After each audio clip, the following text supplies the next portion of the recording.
बिस्मिल्लाहिर्रहमानिर्रहीम अस्सलामुअलैकुम। Centre point Seraj मोहम्मद फ़हीम पा अमरीका के द अक़वाम मुत्तहिदा जनरल असम्बली इजलास शुरू शो और दगे जनरल असम्बली इजलास पर पहला रोज़ बांधे परुन अमरीकी सदर जो बाइडन अवी खिताब को दाऊ ढेर खबरें दाऊ खपल मुल्क द पारा और खपल मुल्क हवाले सरवे द रूसिया हवाले सरवे कम च दाऊ दे वक्त के रशिया सरा यो रिफ्ट रवान दे यो मसला रवाना दा यूक्रेन मामला बांधे खुजमूंगा चकम दे वक्त के दिलचस्पी दा यंग मन खबर कहूँ आगदा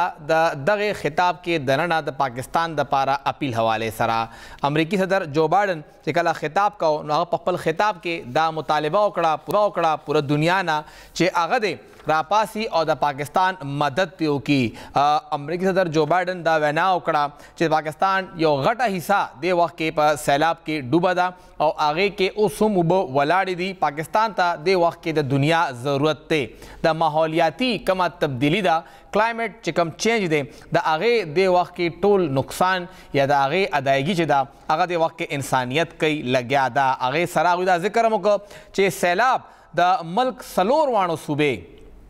कमी पाकिस्तान की दी और ज़्यादा दे वक्त के सिंध मुतासर शवेदा नौदा मुतालबा उकड़ा चे दुनिया दे रापासी और अगद मदद की द पाकिस्तान सरा और द पाकिस्तान दे वक्त के स्तर के हम दगे दुनिया तरफ तदी आगे सरा सरम गो गुरु चे पाकिस्तानी वज़ीर आज़म मियाँ मोहम्मद शहबाज शरीफ साहब द फ्रांस मशर मुलाकात करे दे और अगुई व तादाद ज़्यादा करे दा चे 700 द पारा दगा यो दे काल आखिर पोरे बा यो बैन अवी कॉन्फ्रेंस की गई चाहे कि पाकिस्तान द पारा इमदाद रागुंडीगी मदद द पारा खलक मखे तराजी सुमरा घटा ता कामयाबी दा पाकिस्तान द सिफारती तबांदे और सुमरा ज़रूरी हुआ चे दगा अक़वाम मुत्तहिदा जनरल असम्बली इजलास के अमरीकी सदर द पाकिस्तान द पारा खबरों की पदर सब खबर को दे वक्त के मुंग सरा द बैन अवी उमूर माहिर और द Islamabad Islamic International University political science और IR डिपार्टमेंट मशर डॉक्टर मंजूर आफरदी से मुंग सरा मौजूद दे डॉक्टर से ढेर शुक्रिया सर दारा तो हुआ है चिसिंगा मा जिक्र चे अक़वाम मुत्तहिदा जनरल असम्बली बिया अमरीकी सदर और पाकिस्तान द पारा द इमदाद गुख्तना पाकिस्तान द पारा सुमरा गटावर की दीशी دا یو مهمه سلسله ده او یو اهم وخت دی چې دغه پاکستان کې کوم سیلابونه راغلي دي نو یقینا چې د دې تباهي چې دا هغه د تصور نه زیاته ده او زه دا ګڼم چې دا د کلایمټ چینج یا کوم موسمیاتي تبدیلی ورته ویلی شي په د دې په وجه باندې ده او د دې اعتراف نه صرف د اقوام متحده چې کوم سیکریټري جنرال دی انټونیو ګوتریس هغه کړی دی بلکې د چې کوم لوی لوی طاقتونه دي او د نور هیوادونه دي دا غو مشرانو هم کړی دی چې په هغه کې د امریکای ولسمشر جو بایدن هم شامل دی او ورسره په چې کوم د اقوام متحده د خیر سګالي د خیر ښېګړې سفیره د انجلینا جولی هغه هم د پاکستان په دوره باندې ده او هغه هم د دې خبرې ذکر کړی دی نو دا د کلایمټ چینج یا په موسمونو کې کومه تبدیلی ده په دې وجه باندې په دغه د سویلي ایشیا یا جنوبي ایشیا چې دا د دنیا د خلاف یو علاقه ده چې د خطراتو سره مخ ده او په دې کې د کلایمټ چینج یا سیلابونه راتلل یقینا چې دا ټولو کې یو غټه خطر ده زبدا وایم چې کله په پاکستان کې په 2015 کې زلزلہ راغلی و او هغه ډیر زیات نقصانات کړي وو هغه نه پس بیا هم په پاکستان کې 2010 کې کوم سیلابونه راغلي وو نو د بین الاقوامي برادرۍ د طرفه د ملګري هیوادونو له طرفه پاکستان سره مرسته شوی وس یو ځل بیا دغه وخت ځکه چې په داسې موکو چې چرته قدرتي تباهي راځي چرته داسې سیلابونه او زلزلې راځي یقینا چې هغه د یو هیواد په وس کې نه وي چې هغه د هغې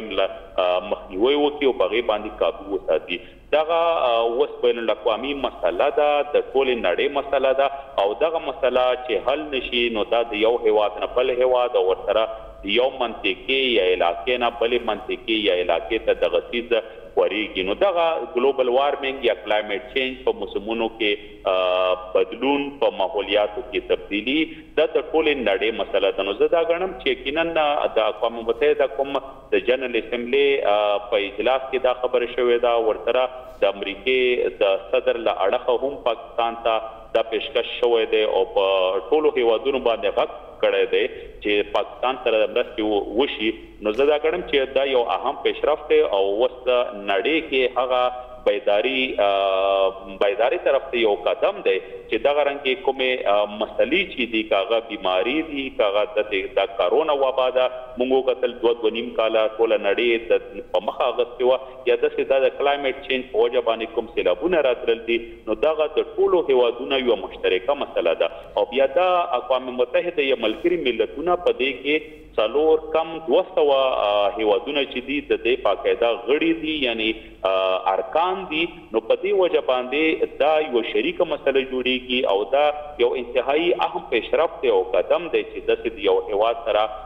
مرسته کېدای شي ځکه چې پاکستان هغه هیواد دی چې په مختلفو مسایلو باندې په ډیرو سیزونو کې خپل ځان چې د هغه مخ کې ګڼي لکه څنګه په اقوام متحده چې کوم UN پیس کیپینګ میشنز دي یعنی په دنیا کې چې چېرته تنازعات وي یا جنگونه وي یا جنگ ځپلي کامونه وي هلته چې کوم د امن لپاره ځواکونه لیږلی شي هغې کې پاکستان ځواکونه په ټوله دنیا کې د ټولو نه زیات دي چې ورسره په دې کې مشرقي یورپ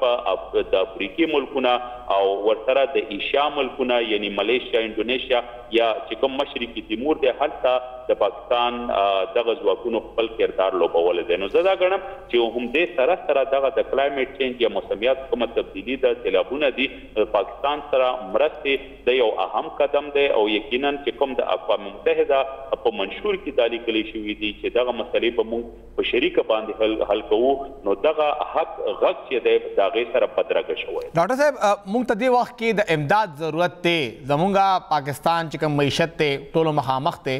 او مونږه یوازې تاسو څنګه ذکر هم وکړ چې یوازې مقابله پاکستان نشي کولی مقابله یو خواته چې کوم دې وخت کې ریلیف اپریشن دی هغه مونږ یوازې نشو کولی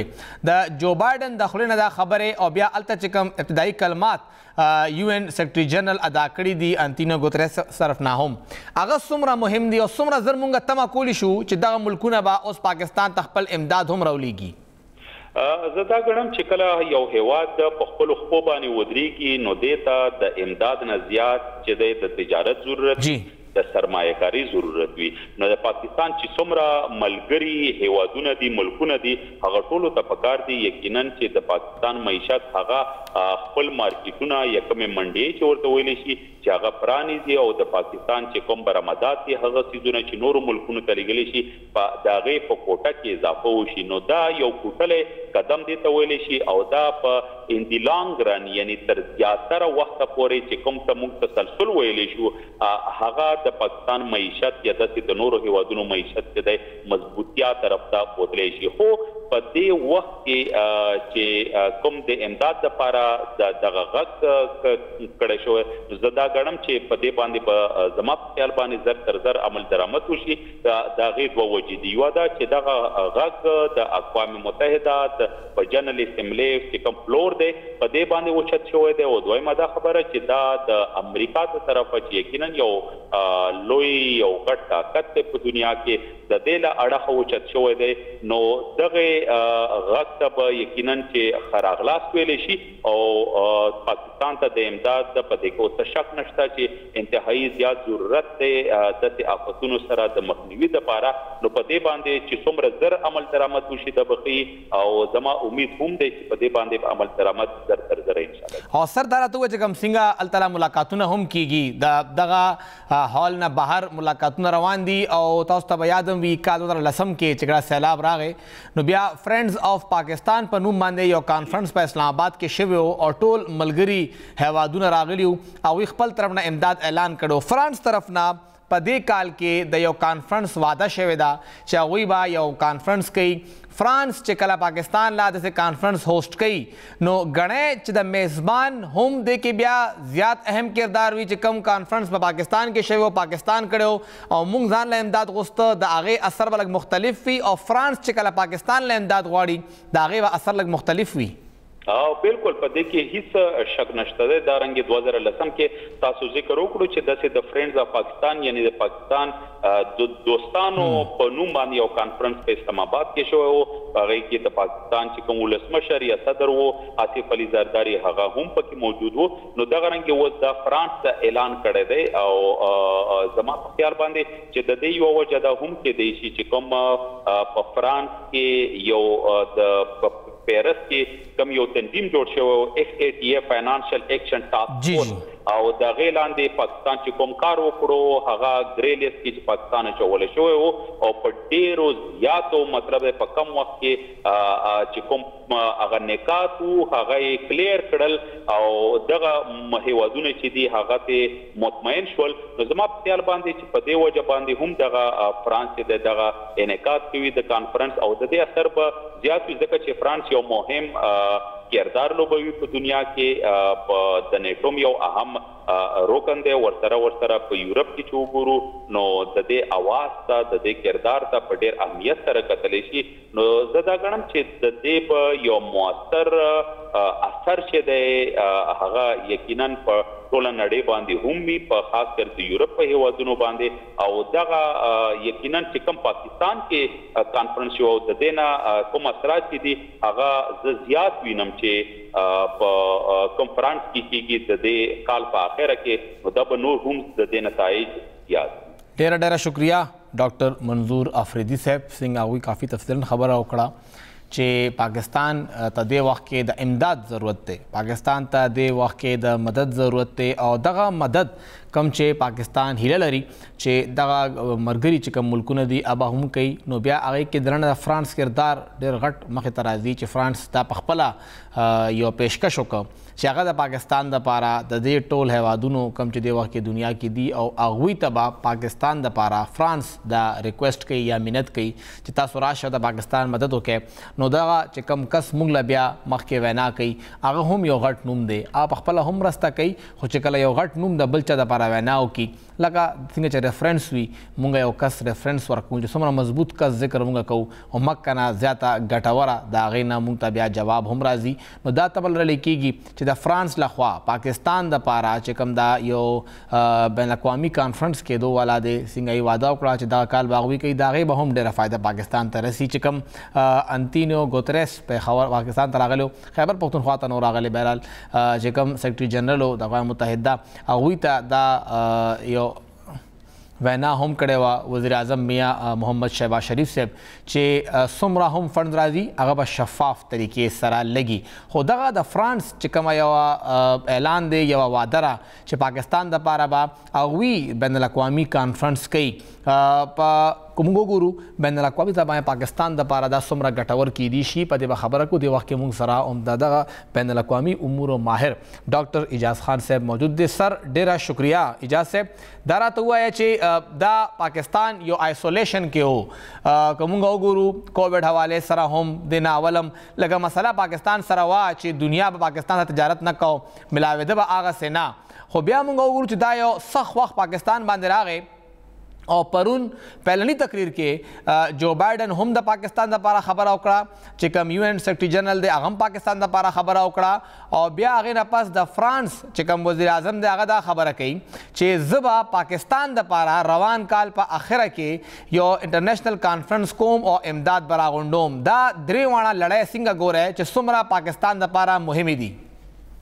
جی ماشاءالله دې وخت کې د سیاست نه بالا پاکستان کې دننه سیاست ته خلک یو بل ته هره خبره باندې بد وایي انفارچونیټلی. خو پاکستان اقتصادي حالات چې څنګه حالاتو کې دی سخت تکلیف کې دی ورسره دا سیلاب بهي یعنې چې کومې راوستې هغې انساني مسله هم جوړه خو ملک معیشت دپاره چې څومره لویه تباهي شوله څومره چې د قرض مه کوه اوس راتلونکي فصل چې څومره ځمکه باندې غنم چې موږ به ډېر ښه کېدل هغه به را روان کال کې ډېر کم کېږي ځکه ډېره ځمکه اوس د سند کې پنجاب کې بهاولپور دې ځایونو کې او بلوچستان کې د اوبو لاندې د اوس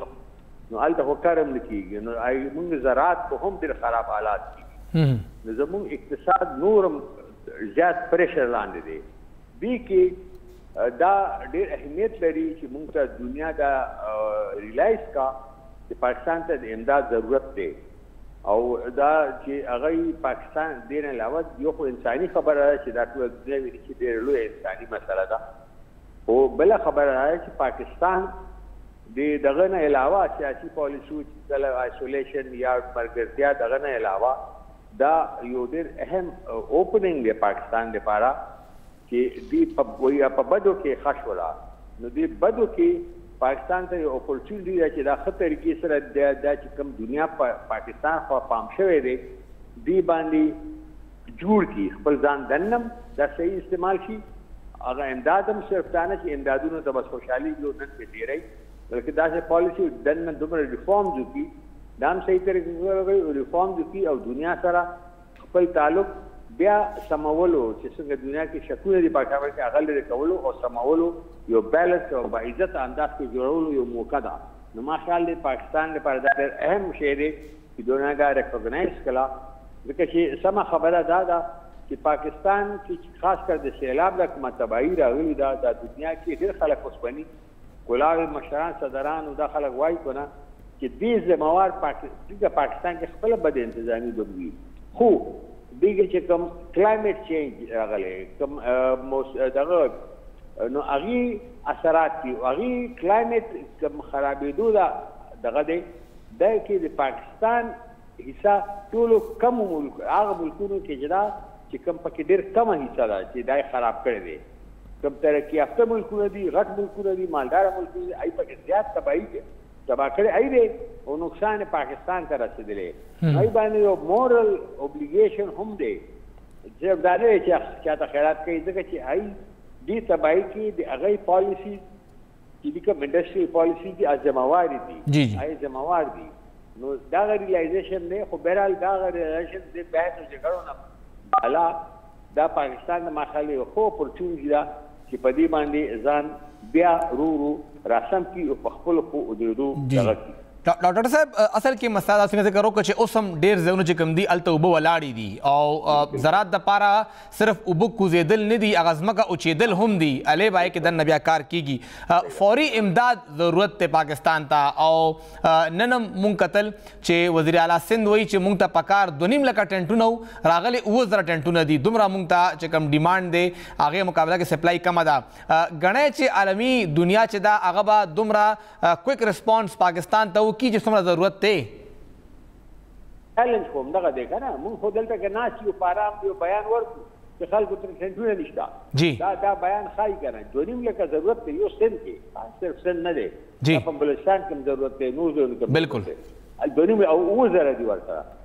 نو څومره دا خو نیم هم نه دي 7,000 خو ښکاري به هم نه چې هر چاته راشي نو که دا خلک غریب سره راشي چېرې مونږ په هوا کې اسمان لاندې دغسې پراته یو او حکومت څه نه کوي نو حکومت څه وکړي ځان نه ټینټونه جوړ کړي شی دا دی عالمي دنیا به څومره زر ریسپانس کوي دا خو ډېره ښه خبره ده بیانونه وکړل اوس دې کال اخیر ته هغه کانفرنس راغواړي ډېره ښه ده خوشحالۍ خبره ده اپریشیټ کوو خو مسله ده چې هغې نه پس بیا وادي کېږي بیا به امداد راځي بیا خو به دا هر څه کېږي امیډیټ امداد ضرورت دی دنیا ته پکار دی چې امیډیټ ریسپانس ورکړي او پاکستان حکومت ته هم دا پکار دی چې دا ډېره هایلایټ او پکار دا صرف حکومت نه نور خلک هم صرف دې ته نه ګوري پس الزامات کې مونږ خو دغه سیاست کې نښتي وي چې کوم شی څه خرابې ووینو ویل دې حکومت یعنې دې حکومت د مخکې څه ډېر زیات جنت و اوس شی دا دی چې حالات دي دا هر چا چې ذمہوار دي ډېر مدیر راسې راغلي او دې مین ذمہواري دننه به وي خو بهر کوم کلایمټ چینج دی هغې ذمہوار دي چې هغې پاکستان کې نه یو ذمہوار دی نه بل دی هغه زیات ذمہوار هغه دي نو دې کې پکار دا دی چې ټول ملک خلک کوم سیاسي ګوندونه دي خو غیر سیاسي خلک دي هغوی دنیا ته دا خبره را مخامخ کړي چې پاکستان سمه خبره ده دا کیپیبلټي بالکل نشته چې یوازې دې سره نیمه هم سمې وکړي دا ډېرې چندې وشي پرایویټلي وشولې سرکاري طور باندې وشي خلکو فنډونه ورکړل حکومت ریسورس وکړل خو بیا هم دا 7,000 ټنټونه یو واضح مثال دی صرف دا نه دی نور ورسره دې سره کوم ځایونو کې اوبه ولاړ دي ځای په ځای ډنګي دومره زیاته پیلاو شوي ده جی بالکل تاسو دا وایو اوس چې اوبو ته فصل راتلونکی بل کال ته به دا چې اوبه ختمي بل کال ته به خلک سره غنم دي خوراک به څه کوي زمیندار چې چا به خرڅول ای سره به چې غنم یې نه کاري نه کړی نو ای سره به پیسې نه ای به خوراک د کم نه ښه کوي نو دا ټولې ډېرې زیاتې غټې مسلې دي او لګي نه دي د ډېرو زیاتو خلکو دي ټول ملک او ډاکټر صاحب تاسو کرو چې دغه دنیا وسوم نظر کویک ریسپانس وکي ضروری ده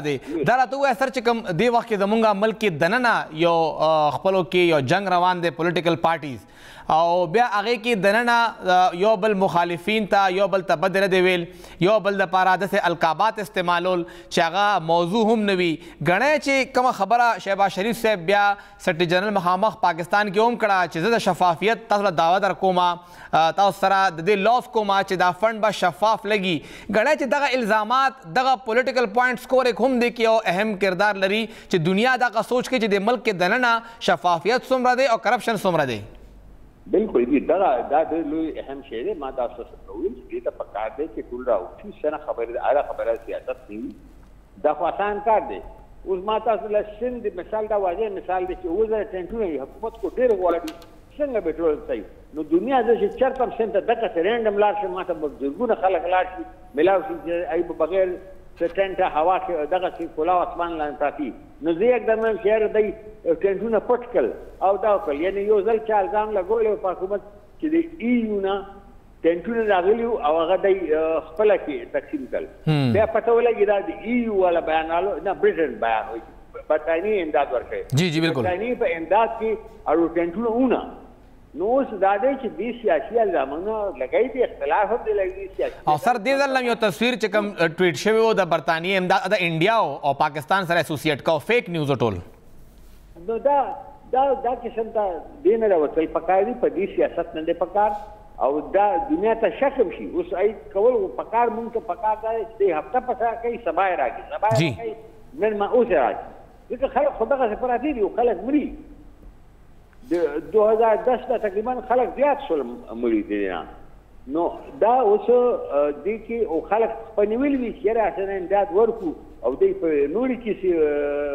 خرڅو کې غلاګانې پکې وي پکې پای کرپشن خو داسې کرپشن هم نه دی چې بس هر څه لګیا دي نیم درما هر زماده بس خلک لوټ مار پچا دي خلکو ته چې څومره وخت هغه رسی په کار چې نور رسی او ډیر زیات ورسی او چې ډیر زیات مینو رسی به صحیح ډېر دا ډېر ضروري چې سیاست نه راوځو او په دې مسله چې نو وکړو خیر دی بدې نه دی پکار ډېره مهرباني ډاکټر اجاز خان صاحب تاسو کافي تفصیل خبر اصلي خبر هم دقه وه چې سیاست نه لږ روزه دا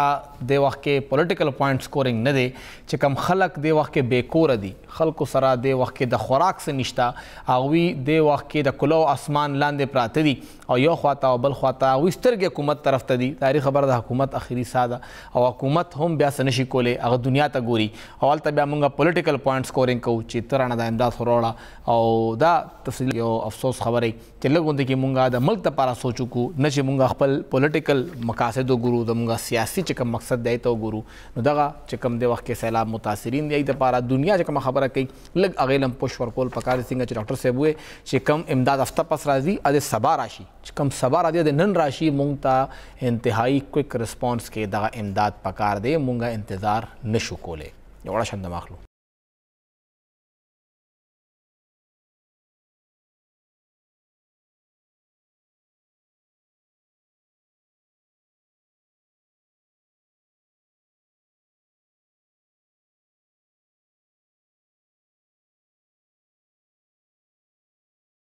نن تقریبا 2 هفته پس اسلام آباد های کورټ کې د عمران خان صاحب پیشي وا فرد جرم عاید کېده او ما شو کم چې تما وا د فرد جرم عاید کېدو نه لږ ساعت وړاندې عمران خان صاحب معافي وغوښته او دا پیشکش هم وکړه که ضرورت وي نو زه په خپله لاړ شم او هغه زنانه چې کومه مجسټریټ ته زیبا چودھری د هغې نه به زه په خپله معافي وغواړم او د هغې دا خبره کولو چې چیف جسټس اسلام آباد های کورټ جسټس اطهر من الله صاحب ورته وویل چې بلکل صحیح ده بس دقه زموږ په کار کم چې تا وکړل او ځکه موږ ستا د دغې معافۍ نه مطمئن یو او بیا تحریري فیصله هم راله او ټول چې کوم فرد جرم عاید کېدو معامله وه هغه یې ساره شوه یو هفتې ټایم یې ورکړه 29 ستمبر باندې به هغوی خپل تحریري جواب جمع کوي او بیا به ګورو چې دې صورتحال سره څه کېږي نن ټول ورځ په دغه عدالت अदालत के सूशु और दे पूरा केस के शिव सिद्धि दा चकम नन इमरान खान साहब कमा खबर उकड़ा आया दा पतमा वम और का अचानक शुआ पदर सब खबर को दे वक्त मुंग सरादा इस्लामाबाद ना हम न्यूज़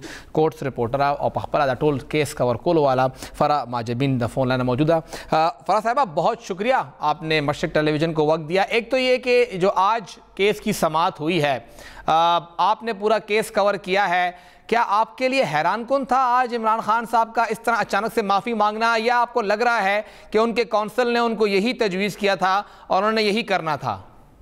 नहीं, गुज़िश्ता समाअत पर क्योंकि जिस तरह के रिमार्क्स चीफ जस्टिस की जानिब से दिए गए थे, क्योंकि पहले तो इस कोर्ट प्रोसीडिंग को बहुत लाइटली लिया गया इमरान खान की जानिब से, लेकिन जब रिसेंट जो प्रोसीडिंग थी उसमें जब सख्त रिमार्क्स का इमरान खान को सामना करना पड़ा और इमरान खान जब कमरा अदालत में मौजूद थे तो ही उनके चेहरे पर जो परेशानी के आसार थे वो बड़े वाज़ेह थे और उनकी जानिब से अदालत के सामने पेश होने के लिए जो शोएब शाहीन है जो कि बार के सदर हैं उनसे भी कहा गया, लेकिन अदालत ने उन्हें रोस्टम पर आने की इजाजत नहीं दी और वो काफी परेशान जो है उस प्रोसीडिंग में हमें नजर आए थे। तब शायद इमरान खान को ये रियलाइज हुआ कि उन्होंने कोई रेड लाइन क्रॉस कर दिया और जब तक जो गैर मशरूत माफी नहीं मांगते तो इमरान खान साहब को रिलीफ नहीं मिल पाएगा। तो शायद यही वो पॉइंट था जहां इमरान खान साहब ने गुज़िश्ता समाअत पे रियलाइज किया कि अब जो है अनकंडीशनल माफी के अलावा कोई भी चांस नहीं, क्योंकि उससे कबल 2 बार इमरान खान को चीफ जस्टिस अतर मिनल्ला की जानिब से ये चांस दिया जा चुका था कि वो अपनी जो जवाब है, जो अपना बयान हल्फी है, जो शोकास का रिप्लाई है वो सबमिट करें, और लेकिन उनमें उनकी जानिब से अफसोस का इजहार तो नजर आया है, लेकिन कहीं पर माफी का जो एलिमेंट था वो नजर नहीं आया। तो गुज़िश्ता समाअत पर भी जो है उनके जाने से जो जवाब जमा करवाया उसमें कहा गया कि वो अफसोस करते हैं उन अल्फाज पर जो उनकी जानिब से अदा हुए, लेकिन उसमें माफी नहीं मांगी गई थी, जिसके बाद अदालत ने उनके जवाब को गैर तसल्ली बख्श जो है वो करार दिया और उसके बाद जो था वो जो फर्द जुर्म थी उसके लिए आज की डेट जो है वो मुकर्रर की गई थी। तो आज जब केस की प्रोसीडिंग शुरू हुई तो इमरान खान साहब कमरा अदालत में पहुंचे और उनकी जानिब से पहले ही अपने जो वकील हामिद खान साहब है उन्हें इंस्ट्रक्शन दी जा चुकी थी कि आज वो प्रोसीडिंग के आगाज से पहले ही जब जैसे ही बेंच आए तो बेंच से इजाजत लें कि वो अदालत से मुखातिब हो सकें, और वो रोस्टम पर आए और उनकी जानिब से अदालत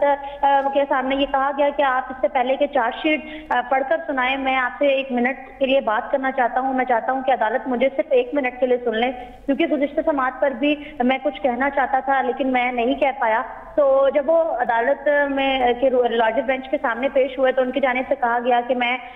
जो है अपने अल्फाज पर शर्मिंदा हूँ और मैं माजरत करने के लिए तैयार हूँ। अगर अदालत को लगता है कि मैंने रेड लाइन क्रॉस की है तो मैं खातून जज के पास जाकर भी उनसे माफी मांगने को तैयार हूँ। जिसके बाद अदालत ने उनके अल्फाज को जो है सराहा। अदालत की जानिब से कहा गया कि हम एडमायर करते हैं जो आपने अल्फाज कहे हैं, अगर आप इन पर कायम रहते हैं तो एक बयान हल्फी जो है वो आइंदा समाअत से कबल जो है वो जमा करवाएं, जिसमें इन्हीं अल्फाज के जरिए आप अदालत से गैर मशरूत माफी मांगे ताकि हम इस केस का फैसला कर सके। तो चीफ जस्टिस अतर मिनल्ला की सरबराही में 5 रुकनी ये बेंच था जिसने सो मोटो लिया था इमरान खान की एक जलसे में जो है तकरीर पर, जिस पर उन्होंने खातून जज जिन्होंने शहबाज गिल का जिस्मानी रिमांड मंजूर किया था उनको और आईजी को उनकी जानिब से धमकाया गया था कि हम आपके खिलाफ एक्शन लेंगे, आप तैयार हो जाएं। खातून जज का नाम भी लिया गया, जिसके बाद सो मोटो एक्शन लिया गया। इस्लामाबाद हाई कोर्ट के तमाम जजेस ने मुतफिका तौर पर मुशावरत के बाद ये फैसला किया था कि इमरान खान के खिलाफ तौहीन अदालत की कार्रवाई का आगाज किया जाए। तो जब ये प्रोसीडिंग का आगाज हुआ तो इमरान खान साहब को शोकॉज नोटिस जारी हुआ था, जिस पर अदालत पहले से कन्विंस नजर आती थी कि इमरान खान साहब ने तौहीन अदालत की है। तो इस शोकॉज का फर्स्ट रिप्लाई में भी इमरान खान की जानिब से कोई जो है वो माफी नहीं मांगी गई, जबकि उनको दूसरा चांस मिला। और तो आज जो है वो तीसरी समाअत थी जिस पर उन पे फर्द जुर्म जो है वो लगनी थी, और अदालत की जानिब से जब उनकी जानिब से गैर मशरूत माफी मांग ली गई तो ये फर्द जुर्म की जो कार्रवाई है वो रोक दी गई है। और अब मजीद समाअत जो है वो 3 अक्टूबर को होनी है, और उससे कबल इमरान खान साहब की जानिब से जो बयान हल्फी अब आएगा उसके ऊपर इस केस का सारा फैसला जो है वो डिपेंड करता है, क्योंकि बयान हल्फी में अगर इमरान खान साहब गैर मशरूत माफी मांगते हैं तो ही उनकी जो जान है इस केस से छूटती नजर नजर आती है, वरना तो मेरा ख्याल ये कहता है कि आगे ये केस चलेगा। अच्छा, आपने कहा फराह साहिबा कि उनकी जान छूटती हुई नजर आती है अगर वो माफ़ी मांग लें। अगर थोड़ा माजी में हम लोग देखें तो चाहे तलाल चौधरी साहब हो, दानियाल साहब हों, या फिर और जो हमारे पॉलिटिकल लीडर्स गुजरे हैं, उन सब ने गैर मशरूत माफ़ी मांगी है, लेकिन उसके बावजूद तौहीन अदालत केस में वो बाइज्जत बरी नहीं हुए हैं। उनके खिलाफ कार्रवाई भी हुई है, वो नाअहल भी हुए हैं, लेकिन वो तमाम केसेस जो थे वो सुप्रीम कोर्ट के थे, ये केस हाई कोर्ट में है। आपको लगता है कि इस बार कुछ मुख्तलिफ होगा? देखें, एक ज़ेरे समाअत मुकदमा है, अब उसके फैसले पर तो हम कोई बात ना ही करें तो बेहतर होगा, क्योंकि एक सब जुडिस मैटर है, तो इस पे हम लोग प्रिडिक्ट नहीं कर सकते, क्योंकि हर केस के हकायक डिफरेंट होते हैं और हर केस जो है वो वेरी करता है दूसरे केस से। बेशक जो जिन केसेस का आपने जिक्र किया वो भी तौहीन अदालत की कार्रवाइयाँ थी, लेकिन उनके जो हकायक थे वो मुख्तलिफ हो सकते हैं। अगर माजी में कुछ गलत हुआ है तो इसका मतलब ये नहीं कि माजी के फैसलों को देखकर जो आइंदा प्रोसीडिंग्स हों उनके फैसले भी माजी के जैसे ही आए। लेकिन अगर इमरान ये सारा केस अब डिपेंड कर रहा है इमरान खान के बयान हल्फी पर, कि इमरान खान क्या बयान हल्फी जो है वो जमा करवाते हैं। जुबानी कलामी तो अदालत के सामने पेश होकर उन्होंने माफी टेंडर कर दिया है, लेकिन अब देखना ये है कि क्या बयान हल्फी भी उनका ये रिफ्लेक्ट करता है कि वो माफी मांग रहे हैं, क्योंकि वो अल्फाज बड़े डिपेंड करेंगे उनकी इस तमाम तर केस के जो फैसले के ऊपर। जो आपने जिक्र किया अल्फाज का, रिग्रेट के हवाले से भी सवाल हुआ इमरान खान साहब से और माफ़ी के बारे में भी। उन्होंने कहा जी मेरी अंग्रेज़ी आज बड़ी कमज़ोर है, तो ये अंग्रेज़ी में बयान हल्फी जमा होगा या उर्दू में भी वो कर सकते हैं कि क्लियर उर्दू हो और माफ़ी का लफ्ज़ में मेंशन हो? क्योंकि इसमें उनकी कानूनी टीम की मुशावरत और उनकी मुआवनत जो है उन्हें इमरान खान साहब को हासिल होगी। तो गुज़िश्ता जो 2 बयान हल्फी जो शोकाज नोटिस के रिप्लाई सबमिट हुए हैं उसमें तो उनकी जानिब से आई रिग्रेट का लफ्ज भी इस्तेमाल नहीं किया गया। तो ये बहुत ये है कि उनकी जानिब से कहा था कि मुझे अफसोस है गैर दानिस्ता तौर पर मेरी जानिब से जो अल्फाज कहे गए खातून जज के जमाने में, अगर उनके जज्बात मजरूह हुए हैं तो मैं उनसे शर्मिंदा हूँ। बेसिकली वर्ड शर्मिंदा का इस्तेमाल किया गया था, रिग्रेट का या फिर माफी का लफ्ज जो है वो हमें दोनों ही जो रिप्लाईज इमरान खान की जानिब से सबमिट हुए थे उसमें नजर नहीं आया। इसीलिए शायद अदालत ये चाह रही थी कि क्योंकि अदालत की जानिब से जो रिमार्क सामने आते रहे उसमें हमें क्लियरली ये बात नजर आई कि इमरान खान ने एक रेड लाइन क्रॉस की, क्योंकि चीफ जस्टिस अतर बिन अल्लाह की जानिब से कहा गया कि मातहत अदलिया जो है वो बहुत मुश्किल हालात में काम करती है। उनके पास ना कोई लग्जरी ऑफिसेज हैं, ना उनको दीगर सहूलियात हैं फराहम की गई हैं।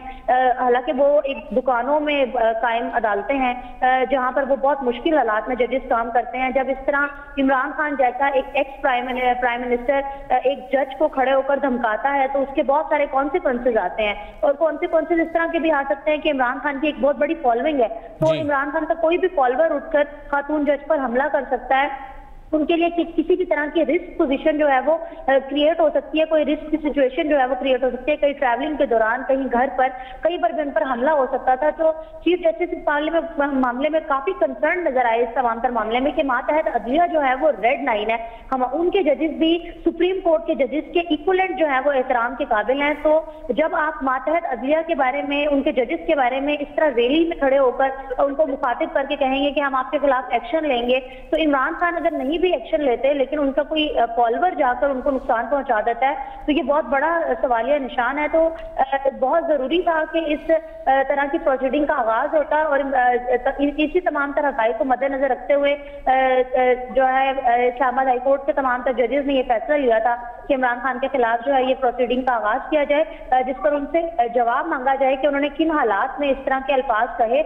खातून जज ना भी होती है, अगर कोई मेल जज भी होता और वो मातहत अदलिया से होता तो ये बहुत अहम सवाल था। और फराह साहिबा, आपने क्योंकि केस शुरू से परसू किया है, आपने इमरान खान साहब की तमाम पेशियां वहाँ पे खुद देखी हैं, आप वहाँ पे चश्मदीद गवाह रही हैं। एक तो ये कि आज जो इमरान खान साहब ने पेशी के मौके पे बात की मीडिया से कि मेरी जो जंग है वो अदलिया के खिलाफ बिल्कुल भी नहीं है, तो आप समझती हैं कि आज जो उनकी बॉडी लैंग्वेज थी, जो 1 मिनट उन्होंने लिया और फिर ये बात की, तो वो टोटली सरेंडर कर चुके हैं अदलिया के सामने और वो माफ़ी मांगने के लिए भी तैयार है, रिटर्न में भी लगता है आपको कि सरेंडर कर चुके होंगे वो? क्योंकि माजी में जिस तरह की चीजें सोशल मीडिया पर भी वायरल हो रही थी और इमरान खान की जाने से जो रैलियों से और जलसों से भी जो खिताबात थे उसमें भी ये बात रिफ्लेक्ट हो रही थी कि वो किसी हद तक इस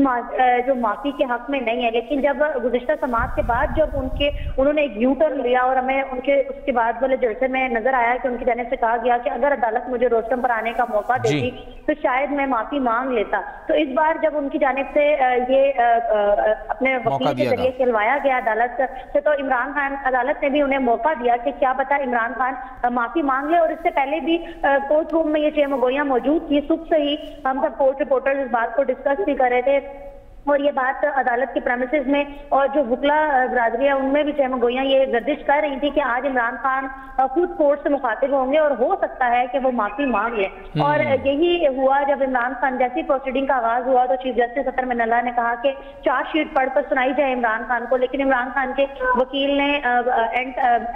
इंटरप्ट किया और कहा अदालत को कि पहले हम चाहते हैं कि चीफ जस्टिस अतर मिनल्ला हमें इजाजत दें कि इमरान खान रोस्टम पर आए और अदालत के सामने अपना मौकफ जो है वो रखे। जिसके बाद इमरान खान ने अपना मौकफ अदालत के सामने रखा और अदालत ने उन्हें एक बार फिर मौका दिया है कि वो बयान हल्फी जमा करवाएं और अपने आप को इस मामले से क्लियर कर लें। बहुत बहुत शुक्रिया फरा मेजबीन साहिबा, कोर्ट्स रिपोर्टर हम न्यूज़ इस्लामाबाद और शुक्रिया हुई तफसीरन खबर ओकड़ा चे शिवी सिदीनन पदागे कोर्ट रूम की दनना इमरान खान साहब सिंगर आगे खला खबर ओकड़ा और बेदा कवचमा सिर्फ यो मिनट राके अगर यो मिनट के दनना माफ़ी गोस्ता और दम एक ज़रूरत हुई नुजब लाड़शम और दगा जनाना चिकमा मजिस्ट्रेट था जज दा ज़ेबा चौधरी बीबी दागे नबा हम माफ़ी वाड़म की ज़रूरत हुई ज़ायता तैयार मानो दा यो घटा खबर हुआ ऑर्डर ज़रूरी हम हुआ चिदा इदारों एहतराम हर कसु की इमरान खान साहब हम और दा दस्तान ने वड़ दे चाहे माजरत कबूल को दगे माजरत इंतज़ार दे माफ़े इंतज़ार हर चाको चे पता लगी चिदा टोले इदारी चीदी आगा टोले अहम दी हर इदारा अहम दा और ये इदारे तदा हक हासिल न दे चागदा बले इदारे बेतौकीरियों की औमदा का ज़रूरी हुआ चे लोअर जुडिशरी वी या हायर वी मुंग द टोलो उमक्का से इज़्ज़त और एहतराम को द खालिद रोज़ नबा इमरान खान साहब खपल तहरीक शुरू की ये बड़े शंद में नपस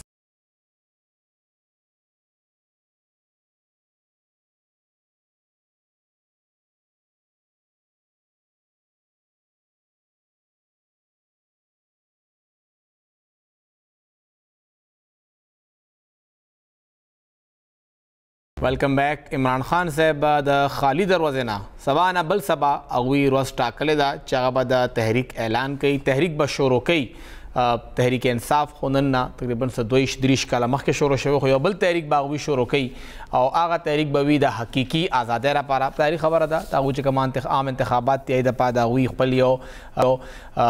स्लोगन दे और नन अगवी हम इस्लामाबाद के वैना ओकड़ा और आगे के अगुदा खबर ओकड़ा चे इस्लामाबाद तबा मुंगा पूरा तैयार सर राजू आगा तैयार द पारवा अगुई खैबर पख्तूनख्वा ता हम राजी और द इतवार परवज़ अवल बा अगवीजी करकता करक के दागुई जलसदा और ब्या बा द नह परवज़ मंगल परवज़ बा अगुई पेखावर तराजी पेखावर के द अगवी यूथ विंग सरा उलमा सरा और मुख्तलिफ चिकम दे वक्त के द खैबर पख्तूनख्वा के द पाकिस्तान तहरीक इंसाफ विंग्स दी अगुई तबाही वैना कई और बेसिकली द टूलू चिकम दागी सरगर्मियानी दी अगर द पार्टी वर्कर सरा दी पार्टी वर्कर्स द पारा बागुई से पैगाम रोड़ी सवैना कई सबवी और पार्टी वर्कर्स दागुई से तमा लरी पदेबा खबर कहो दे वक्त के मुंग सरा द पाकिस्तान पूरा द पाकिस्तान पर लेवल बांधे द पाकिस्तान तहरीक इंसाफ यूथ विंग सदर मीना खान अफरीदी साहब मौजूद दे। मीना साहब ढेर शुक्रिया यो खुसरदारा तो हुआ है चे बोले चे यूथ बांधे टोल इन्हिसार दे पाकिस्तान तहरीक इंसाफ के टिकता लेबर विंग अमश्ता वमेन अमश्ता हो यूथ बांधे टोल इस तरह की हुई तैयार यानी दी बोले चे 13 हफ्ता कम खान साहब मशरे के इजलास शवे हो अभी विच दागा यो हफ्ता के दन्ना माता तंजीम पा पूरा सूबा के मुल्क के तैयार पकार दे तंजीम सुमरा तैयार दे और रवाना हफ्ता के बाद खान साहब पे खबर के कम का हल्क को सर मिलावीगी और सब पैगाम दागा यूथ दपारा या नोर विंग दपारा रोड़ी। बिस्मिल्लाहिर्रहमानिर्रहीम देर मनना फहीम साहब शिता सुरौबलू फल प्रोग्राम ता फहीम साहब ताउस तपतरा कि पदी मुल्क की कम हालात रवान दी और पागी बांदी अप्रैल नबा की कम द पाकिस्तान तहरीक इंसाफ कम वर्किंग डे कम तैयारियां रवानी दी अभी नता तो बखूबी खबर यही पाकिस्तान के फर्स्ट टाइम दासी की गई कि यो जिला की वक्त जलसी पत्री में आशु की देना जरगाओ पतादाद की कम की नो तैयारियां को इंशाअल्लाह ताला मुकम्मल दी द इतवार पोरजबान चेयरमैन से करक रवान दल तब यो शान जलसा के इंशाअल्लाह ताला او د منګل په ورځ باندې په 27 تاریخ پیښور ته روان دي ان شاء الله تعالی. دلته به د چیرمن صاحب ډیره مصروفه ورځ تیریږي. د علما کنونشن کې به چې کوم دی هغه به اډرس کوي، هغې ته به خطاب کوي. بیا به د تاجرانو ته کوي، ځکه چې تاجرانو ته ډېر زیات د امپورټډ حکومت نه تکلیفات دي، هغه به هغې ته به خطاب کوي. اور د ټولو نه امپورټنټ د نوجوانانو کنونشن به وي، په کوم کې به چې په زرګاو تعداد کې د پیښور ځوانان راوځي ان شاء الله تعالی، او هغه ته به خطاب کوي ان شاء الله تعالی. نو ښه مصروف ورځ به تیریږي. او باقي چې کوم دي د یوث وینګ، د انصاف سټوډنټ فیډریشن، د هغې تیاریانې مکملې دي، نه صرف په پیښور په خیبر پښتونخوا بلکې په ټول پاکستان کې ان شاء الله تعالی چې د خان صاحب قول نه بعد به مکمل پاکستان نه چې کوم دی نوجوانان راوځي. تاسو مخکې هم موږ سره خبره کړې وه چې تاسو دې وخت کې ځان سره یوث وینګ رجسټریشن شروع کړی. اوسه پورې څومره کسان تاسو سره آن ریکارډ رالل، څومره رجسټریشن وشو، او یوث وینګ اوسه پورې په کم کم ځایونو کې پوره شوی دی چې تنظیم سازي مکمل شوي؟ د رجسټریشن چې کوم د ممبرشپ دا د انصاف سټوډنټ فیډریشن سٹارټ کړی و. د انصاف سټوډنټ فیډریشن چې په کومو ضلعو کې کالجونه اکټیو دي، مطلب دا دی چې اپریشن دي، په هغې کې ممبرشپ دي. او تقریبا هغه